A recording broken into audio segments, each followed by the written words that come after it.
Lundi soir, lundi de Pâques, 4e jour de la neuvaine à la miséricorde divine, il nous a été annoncé que le confinement durerait jusqu'au 11 mai, 4 semaines au moins, soit une espèce d'avant après le carême. Mon Dieu! Nous sommes invités à réagir en chrétiens au sort qui nous est fait, à voir la main de Dieu derrière les événements et, comme dit saint Paul, à nous armer de patience. C'est justement de la patience, cette forme de la vertu cardinale de force, que j'aimerais vous entretenir, car de la patience, il en fallait déjà, il en faudra encore et peut-être beaucoup. Mon propos sera très simple. Dieu est patient. Nous devons l'imiter.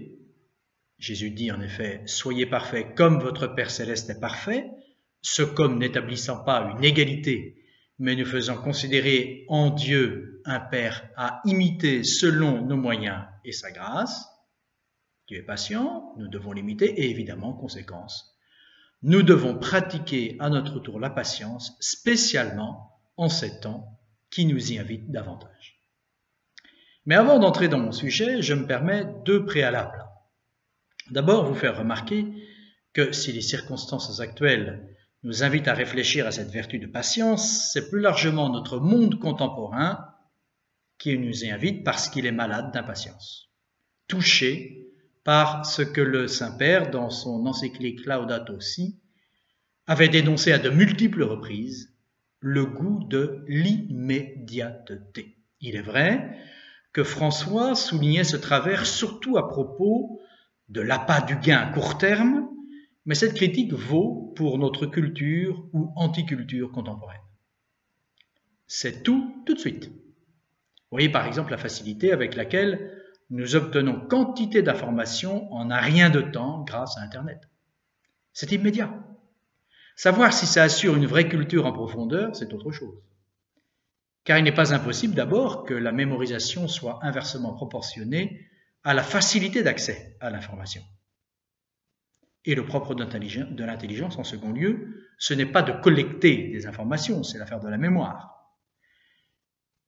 Des informations d'ailleurs dont la vérification pose dans un certain nombre de cas un problème quasi insoluble. Le propre de l'intelligence, donc, ce n'est pas d'amasser des informations, c'est de les mettre en rapport les unes avec les autres, de les ordonner, d'en tirer des conclusions crédibles ou fondées. Le second préalable concerne notre tempérament national. Les auteurs anciens, en particulier, ont remarqué notre penchant à l'impatience et à l'irréflexion. Je ne donnerai que 3 exemples. D'abord César, déclarant des Gaulois dans la guerre des Gaules, évidemment, « Les Gaulois changent aisément de volonté, ils sont légers et mobiles, ils aiment les révolutions. » La patience, au contraire, c'est persévérer dans des choix réfléchis qui prouvent leur pertinence sur le long terme. Mais César insiste. Les Gaulois sont prompts et rapides à se mettre en guerre, mais tout aussi mous et peu résistants quand il faut supporter les tribulations, ce qui est à peu près la définition de la patience, ou de l'impatience en l'occurrence. Autour de l'encens, enfin, l'empereur de Constantinople, Léon le Sage, remarque à son tour « Les Français viennent volontiers à la... » Les Francs, pardon. J'ai actualisé, pardon. Les Francs viennent volontiers à la guerre pour un certain temps sans se faire presser. Mais s'il faut demeurer plus longtemps, ils s'impatientent et se retirent chez eux. Il n'est donc pas impossible que la patience soit d'autant plus un défi difficile à relever pour nous Français et Français du XXIe siècle. Quoi qu'il en soit, entrons dans notre sujet. Dieu est patient. La Sainte Écriture le dit et le répète. L'Ancien Testament d'abord. Voici un petit florilège. Dieu est lent à la colère, dit le livre de l'Exode. Le livre des Nombres renchérit. Le Seigneur est lent à s'irriter, riche en bonté, ou en miséricorde selon les traductions. Ta patience envers nos pères dura des années, constate le livre de Néhémie, écrit après le retour d'exil. Ce que le second livre des Maccabées, plus proche de nous, corrige en un certain sens. Le Seigneur attend avec patience avant de punir. Il est approuvé en cela par le prophète Jérémie, faisant parler Dieu, qui n'en peut plus des infidélités de son peuple et prédit la destruction de Jérusalem. Je suis là de pardonner. Le livre de la sagesse, on est donc sur la fin de l'Ancien Testament, enseigne quant à lui que Dieu donne le temps et l'occasion de se convertir de la méchanceté. Et c'est cet enseignement sans doute que le Nouveau Testament reprend plus spécialement à son compte. Passons donc au Nouveau Testament, sans prétendre être exhaustif, loin de là, et citons saint Paul qui emboîte le pas de l'Ancien Testament. Au temps de sa patience, dit-il, Dieu a laissé passer les péchés. Ou encore, toujours aux Romains, Dieu a supporté avec une grande patience des vases de colère tout prêts pour la perdition. Mais ces deux affirmations de saint Paul justifient la question: méprises-tu les richesses de la bonté de Dieu, de sa patience et de sa longanimité? Et ne sais-tu pas que la bonté de Dieu t'invite à la pénitence?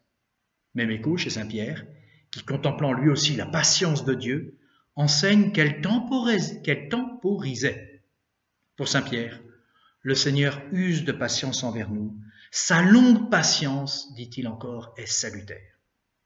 Il est donc un thème qui revient beaucoup dans la Sainte Écriture, c'est que Dieu patiente pour nous laisser le temps de nous convertir. J'allais dire Dieu merci. C'est le bon moment d'y réfléchir d'ailleurs en cette neuvaine de la miséricorde divine. Mais sa patience, la patience de Dieu, comme l'annonçait Jérémie, a ses limites. Le Seigneur Jésus l'indique lui-même dans la parabole du figuier stérile.